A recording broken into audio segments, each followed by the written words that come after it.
to do some landscape photography using the Canon M50.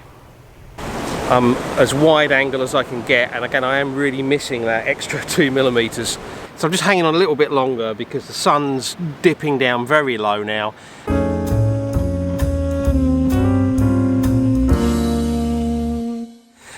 Hi everyone, thank you for joining me again. Today I am actually battling with a bit of back pain. It's nothing serious, but I did spend a large part of yesterday sorting some stuff out at home. Probably spent too much time kind of bending over, and I've got some pain in my back at the moment. Now I could have just stayed at home, but I really wanted my photo fix for today. Plus I thought that going out and doing some walking would probably be a good thing to try to actually, exercise my back and make me feel better. But what I didn't think was going to be a good idea was carrying a lot of weight while I was walking. So for that reason, today I've decided to do a video that I've been meaning to do for a while, and that is to do some landscape photography using the Canon M50. So for a bit of background, I have the Canon M50 as my vlogging camera. It's what I do all my videos on. In fact, I'm shooting video on it right now. And I pair it up with a Rode Video Micro and a lightweight tripod, and it works very well for me. Now I did a little review on the Canon M50 and the Rode Video Micro for vlogging a few months ago, and I'll put a link to that up there now. But I did say in that video that at some point I wanted to do another video looking at how the Canon M50 might work as a landscape photography camera for shooting stills. And as I didn't really feel like carrying all my heavy gear around today, I thought it's a great opportunity to give it a go. But there is another reason for doing this, and that is that I think I might actually quite enjoy using this small lightweight camera occasionally for doing landscape photography. And let me explain why. So my normal landscape photography camera is a Nikon D810. Now the Nikon D810 weighs in at 980 grams, or nearly 2.2 pounds, 2.16 pounds. I have a Nikon 16-35 f4 lens that weighs in at 685 grams, or a pound and a half. My Nikon 70-200 f2.8 lens weighs in at a whopping 1.54 kilos, which is about 3.4 pounds. And then I have my little Nikon 50mm f1.8 lens. Okay, that's not adding a lot of weight, but it's still 185 grams, or about 0.41 of a pound. Now to get the best out of that full frame, high megapixel camera and those good lenses, I need a good solid tripod as well. And the tripod that I use is a Manfrotto. It's carbon fibre, and I use a magnesium ball head, but nevertheless the combination of the tripod and the head weighs in at 2,522 grams, or about 5.6 pounds. And that means that my total gear weight, before I start considering filters and the weight of my bag and my spares and cleaning supplies and clothes and food and water, anything else I might want to take, is almost 6 kilos. It's just over 13 pounds before I think about anything else. So in addition to my normal stills photography kit, I'm carrying my vlogging kit, which is the Canon M50 and the 11-22 lens, the 15-45 lens, the Rode Video Micro, and the lightweight Benro tripod that I use for shooting video on. Now that lot weighs in at 1.3 kilos roughly, which is extra that I have to carry. Now if I'm going out to shoot landscape photography, if that's the main purpose of the trip out, then that Nikon gear is what I want. Not because it's Nikon necessarily, but it's the full frame, high resolution sensor, it's the really good lenses. I know I'm going to get sharp images, good clarity, good colour, no chromatic aberration. I'm going to get the best images that I can. But if I'm just going out to explore, and I might decide to take a picture along the way, do I really need all of that? It's a good question. Bear in mind, in the summer, if I'm going out for a 2 or 3 hour hike in the summer, I'm adding 3 litres of water to what I'm carrying around. So 3 litres of water, hydration pack, etc. That's adding another 3.5 kilos at least. I'm starting to carry a lot of weight just for wandering around. So what I want to see is it going to be viable, particularly in the summer months, for me to go out much lighter? Just taking the Canon M50, a couple of lenses, lightweight tripod, and then the rest of it is what I need for the actual hike, like the water and any food, etc. Now, I'm not proposing to compare the Canon M50 with the Nikon D810. It's a pointless comparison. All I'm looking for is, would I be happy with the images that come out of the Canon M50? Now, I should say that I have some restrictions. With the Canon M50, I've got the 11-22 lens and I've got the 15-45 lens, and that gives me roughly a full frame equivalent of 18 to about 70. So not as wide as I would be able to get normally, and nowhere near as long as I could get with the 200mm. I also don't have any adapter rings from my filter system, and I don't have any standalone filters to use on this. So I can't use a polarizer, I can't use ND filters, I can't use ND grads, so they're all going to be restrictions as well. So I'm not really expecting to get any keeper images, nothing that's particularly fantastic. That's not what today is about. Today is about actually just seeing what the camera can do, and seeing if I do take it out and come across an opportunity for a really nice image, whether the camera will produce an image that meets my standards, I guess. So obviously I'm going to have to think about how I do the vlogging as well, because normally I'd be able to set my normal landscape photography camera up and carry on shooting video on the Canon M50. I'm not going to be able to do that if I'm using the M50 for the actual photography. So this video might have a slightly different feel to it. Just depends on how I decide to go about shooting it. Okay, so some thoughts part way through. I went down onto some rocks where there was waves breaking nearby.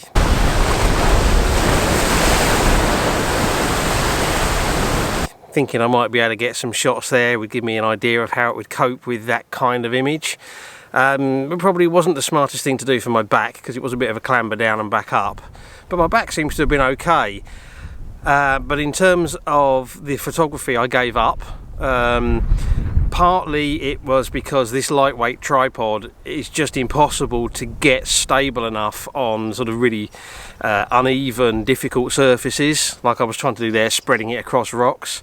Part of it was, even though the 11mm lens on the Canon M50 is the equivalent to 18mm, there's a surprisingly big difference between 16 and 18, and I just couldn't get in the scene that I wanted to get the rocks and the waves breaking in the way that I wanted. But also what I'm finding is some challenges actually doing compositions. Now this might not be a problem for everybody, but I prefer and I find it much easier to compose an image looking through the viewfinder, and then I use the live view screen later to check exposure and check that I've got the scene level and that kind of thing. But in terms of the basic composition, I like to do it through the viewfinder, particularly when we've got bright light and lots of contrast like we've got today, because it can actually be quite difficult to see the scene on the live view screen. But what I'm finding is the viewfinder on this, which is an electronic viewfinder, is actually quite small, and with glasses on, I'm actually finding it, I take my sunglasses off to do it, like this, but I'm actually finding I can't really get in close enough to be able to see how the composition is shaping up. Might not be a problem in less bright conditions, but right now I'm struggling a little bit with it. Okay, potential shot here that I'm going to take.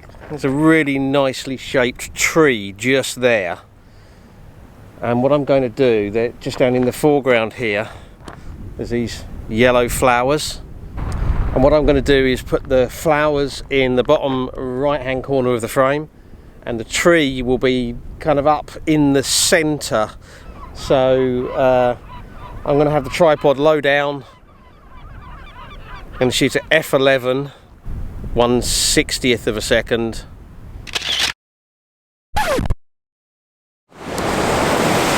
Okay, so I've done another little climb down closer to the water. Back seems to be holding up okay at the minute. What we've got is a nice kind of area down here with waves breaking in the rocks and a wall going out, quite nice light out on the sort of higher parts. And what I'm thinking of is a portrait orientation shot using this bit down here in the foreground, leading out, hopefully some waves breaking on the rocks further out. As wide angle as I can get, and again I am really missing that extra 2mm from the normal 16mm end of my wide angle lens. Can't quite get the composition the way I would like, but it's okay. So I'm shooting at f16. Found it easier to compose this shot. I was actually able to do most of the composition through the viewfinder okay, probably because the light's not so bright here, it's kind of shady where I am, and I was then able to just refine it and check it using the live view.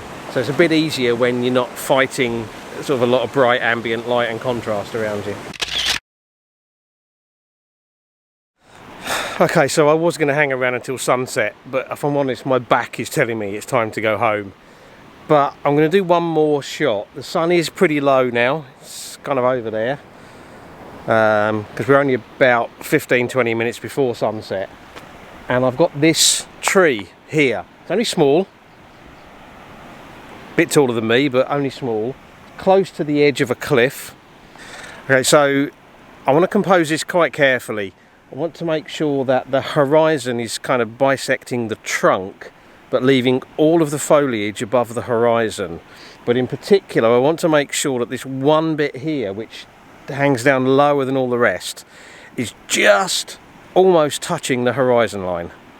So I'm just hanging on a little bit longer because the sun's dipping down very low now, and we might just get a little bit of interesting light and a little bit of warmer tones out to see. Okay, so my back is telling me it's time to go home. So I'm going to put these images on the computer, process them quickly, and then show them to you and talk you through my impressions of the capabilities of the camera as a landscape photography camera, and also the challenges that I found with it, which may or may not be anything to do with the camera itself, but more to do with me and what I'm used to. So let's get back into the office.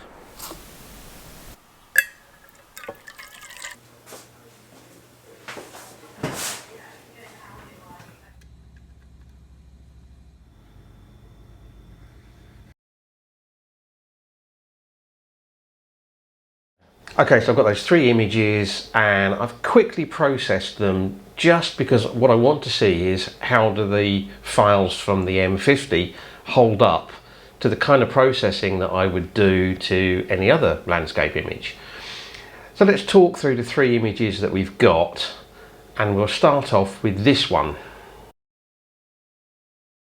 Now this one demonstrates, I think, the problems that I was having with getting the composition right. It was shot in quite bright light. I was struggling to see the scene properly either on the live view screen or through the electronic viewfinder. And I got the composition wrong.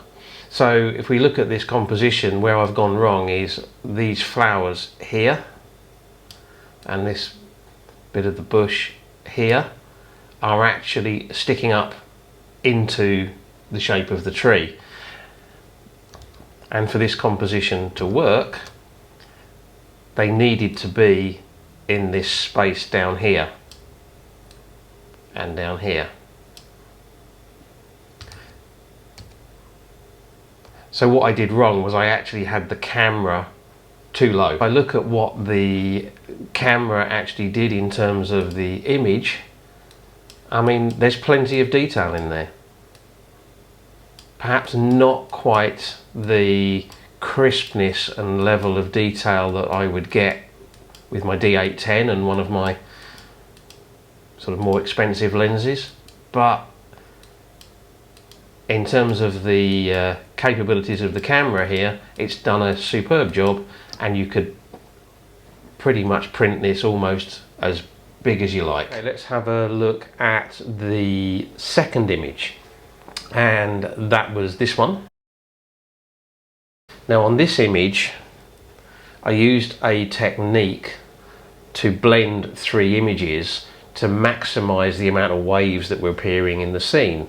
So what I did was I merged in an image for the foreground for the waves here, an image for the midground for the waves here, and an image for this section here, just to maximize the wave effect in the overall scene. Now I did do a video on that technique a while ago, and I'll put a link to that up here. Now I did have some challenges with this composition as well, but not so severe. Basically I got the bottom left hand corner slightly wrong, but I was able to fix that really easily just by cropping the image down. But again, let's look at what the camera did in terms of level of detail, etc. And there's plenty of clarity in the water, the waves, the rocks. Again, perhaps not quite the level of crispness and fine detail that I would get from my normal camera, but again, perfectly usable for some pretty good size displays and prints. Okay, now let's talk about the final image, which was this shot. So I actually think this image has come out really well. I like it, and if we look at the detail on it, I like the shape of the tree, I like the light on the tree, I like the tones in the background.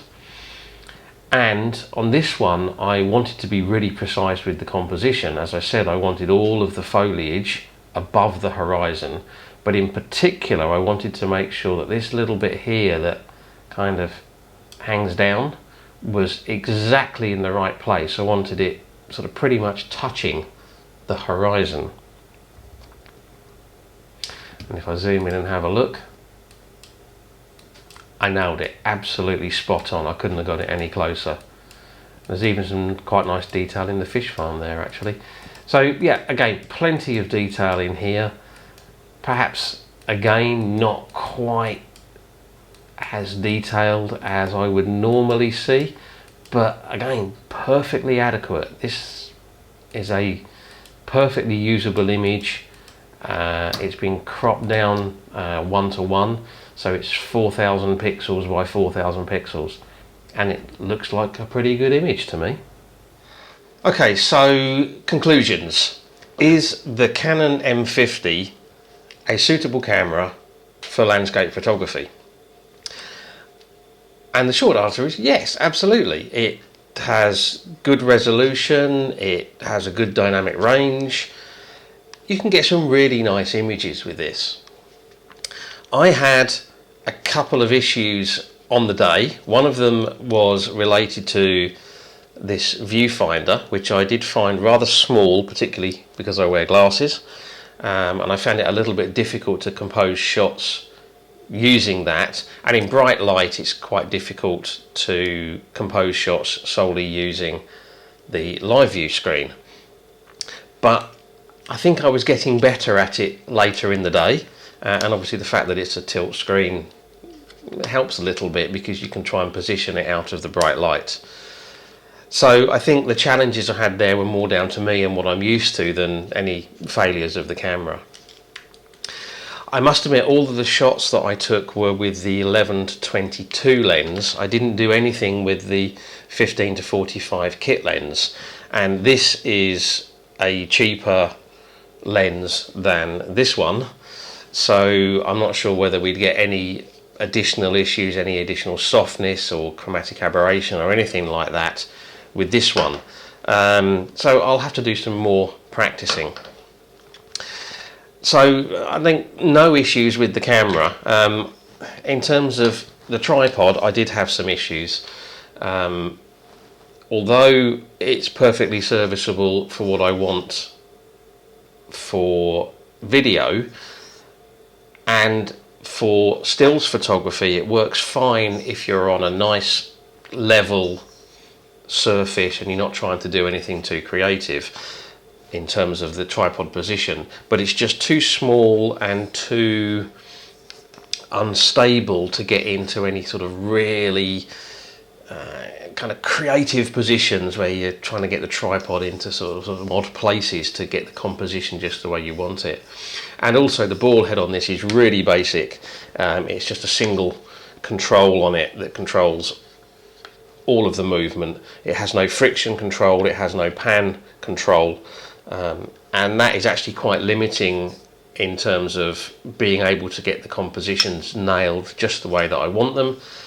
And also you couldn't use this to shoot panoramas, because as soon as you loosen off to start rotating it, the camera is going to start to move in the directions that you don't want. So the tripod actually proved to be more of a limit than the camera. So I guess there's another moral to the story here, and that is the tripod is such an important part of the landscape photographer's kit bag. In some ways it's more important than the choice of the camera that you make. Now, I'm not going to be using this for landscape photography a lot of the time. It's only on those kind of occasions that I mentioned, but I am going to practice with it a bit more, because I think it's definitely got its place as a stills camera when I'm going out exploring rather than when I'm going out to get an image. When I'm exploring, I can shoot video on this, and then if I see a scene that I think is worth setting up and doing a shot on, I can do it with this without having to take all of that big heavy gear along. So that's it. Hopefully this has been enjoyable, interesting, informative, all of the above maybe, I don't know. I'd love it if you'd subscribe to my channel. If you're already a subscriber, thank you very much, I really do appreciate that. And of course, likes and shares are always appreciated, and I love to hear from you, so comments down below. And I'll just say thank you very much for watching. I do appreciate you taking the time, and until the next video, bye.